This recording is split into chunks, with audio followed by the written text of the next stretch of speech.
Okay, so I kind of feel like we reached that point in our coverage over the X-Men where we're going to cover a bunch of stories where they don't really add together when it comes to the overall story for our X characters leading into Onslaught. And you kind of get the idea that it was Marvel just trying to do different things until the next big event. And the reason why I'm saying that because we're going to cover two one-shots today that came out of Warren Ellis' run on Excalibur, issues number 93 and issue number 94. Now, when it comes to the first issue, 93, it's all about the idea of the origin of Wolfbane. Not her complete origin, but kind of giving us a better idea of her past before she was founded by Moira McTaggart.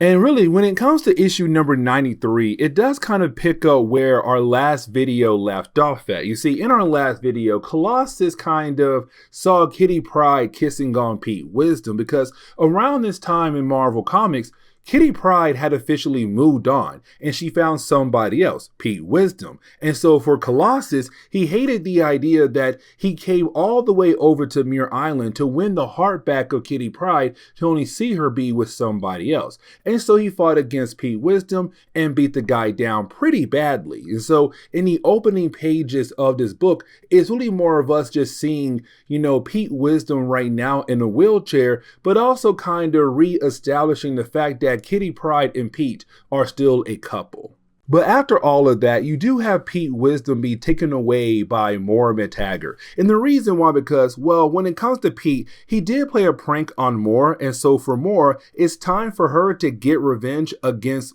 Pete Wisdom. Now, while you have Pete be taken away by Moira, you have Kitty and also Megan go on a walk. Now, on their walk, they run into Wolfbane. Now, around this time in Marvel Comics, when it comes to Wolfbane, she was technically part of Excalibur, but at the same time, she was kind of there because her adoptive mother, Moira McTaggart, was currently dying from the legacy virus. She wanted to be there for her mother. Now, for Wolfbane, she does inform Kitty and also Megan that she saw something far away, but having a hard time figuring out what she had saw. Now, around this time in Marvel Comics, when it came to Megan, her powers had truly evolved like leap and bounds. And so now she's able to easily tap into the elements of the earth, where then she's able to inform Kitty and also Wolfbane what she had just found out. There was a fire nearby. That is what Wolfbane had saw.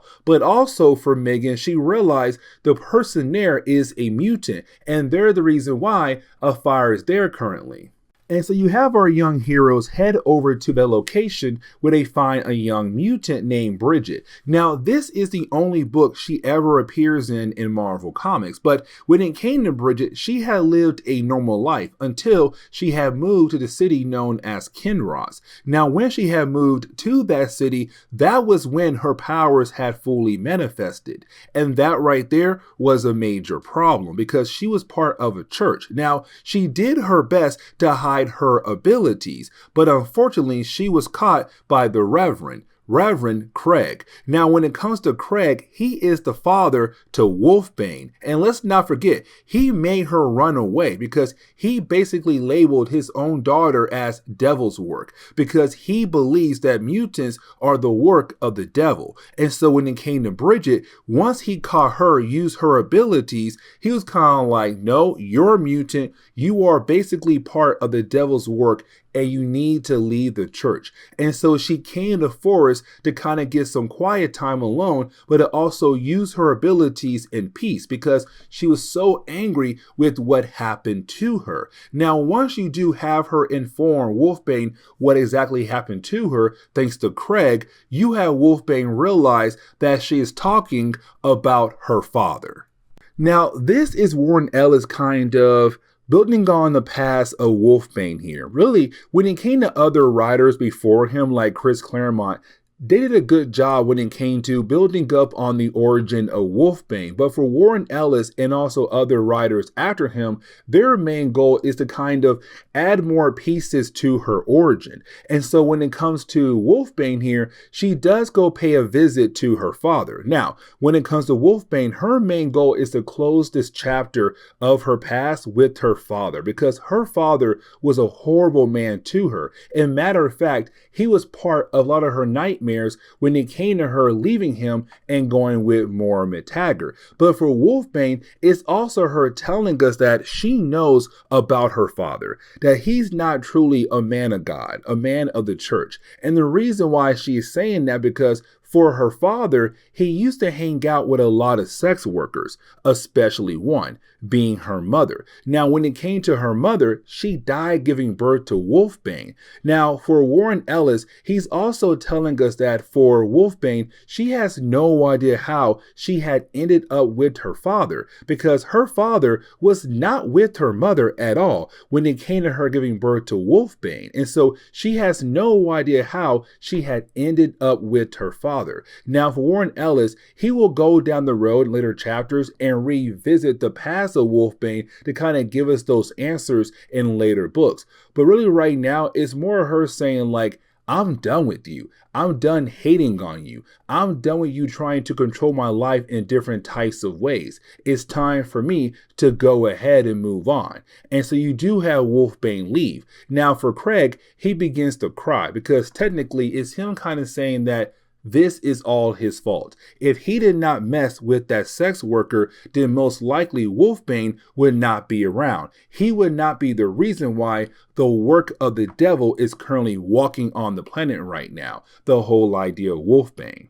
Now, the next storyline is really more of another one-shot done by Warren Ellis. And of course, it is called Days of Future Tense. Now, it does seem like this storyline may take place in the same timeline as Days of Future Past, but at the same time, you do have some fans out there believe that this storyline does take place in a different timeline away from Days of Future Past. Now, just in case you're new to Marvel and you don't really know like what is Days of Future Past, it was a dark future given to us by Chris Claremont all the way back in the early days of Marvel Comics or X-Men comics. Now, when it came to Days of Future Past, it's technically a dark future where the Sentinels were able to kill off all the mutants across North America. Matter of fact, that is where Rachel Summers, the alternate reality daughter of Cyclops and Jean Grey, is from. Well, she was, because by this point in Marvel Comics, she was no longer around. Either way, though, you did have other writers come in and write more stories about that particular timeline. And so for Warren Ellis, it does seem like it's him trying to add into that storyline, with Excalibur taking part in that timeline. Now, as we all know, when it came to Sentinels, they were able to get rid of all the mutants across North America. But when it came to the rest of the world, we were kind of left to wonder what would they do to other countries across the world. And of course, they headed over to Great Britain to begin their expansion on killing off the entire mutant race across the entire world. And so when it came to Great Britain, the Sentinels were confronted by the Black Air organization. Now, by this point in Marvel Comics, Black Air was kind of a replacement for the WHO organization, the Weird Happening organization, where they would go around the world to investigate weird things happening across the world. And so for Black Air, they were their replacement.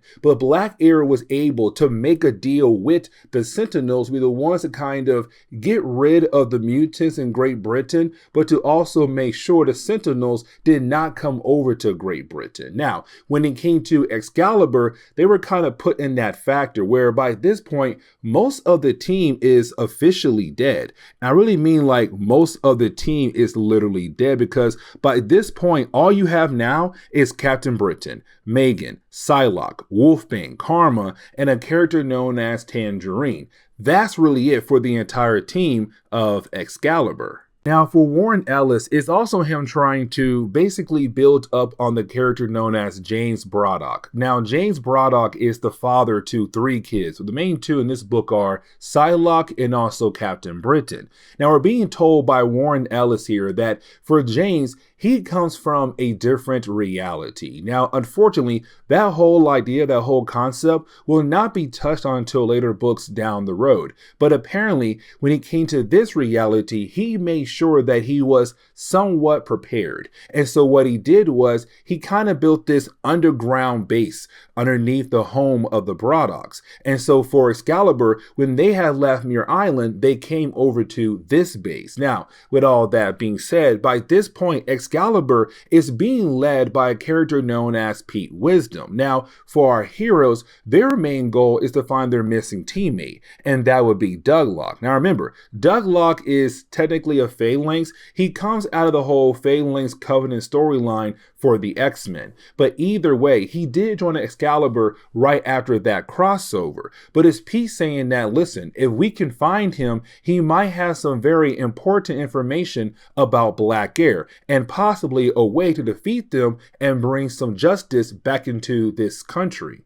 Now, the rest of the story is truly messed up because you do have our heroes head over to this Black Air facility. Now, when they do arrive, you have our heroes realize that the walls are alive. You have these constructs begin to take form of the Brood. Now, you do have our heroes trying their best to fight against these constructs, but while trying to do that, you then have our heroes find out where Douglock being held at. Here comes the big problem. You see, Douglock, he was captured by Black Air. What Black Air did next was they began to study him, dissect him, and made him part of their operating system. And so technically, the constructs earlier that our heroes had found, they were fighting against, that's all part of Douglock. And technically, this was a trap. And so for Excalibur, the heroes who went on that mission, unfortunately, were most likely killed off. And the book kind of ends on that note. I mean, not really, because we do jump back over to the main Marvel Universe timeline where we pick up with Brian Braddock. For our Captain Britain, he was technically lost in time. You see, he was kind of just out there in the time stream going back and forth between time. And so with him doing that, he had experienced a lot of different things. He has seen a lot of different things. Unfortunately, his mind is a regular human mind, not really able to kind of handle what he has saw in the time stream.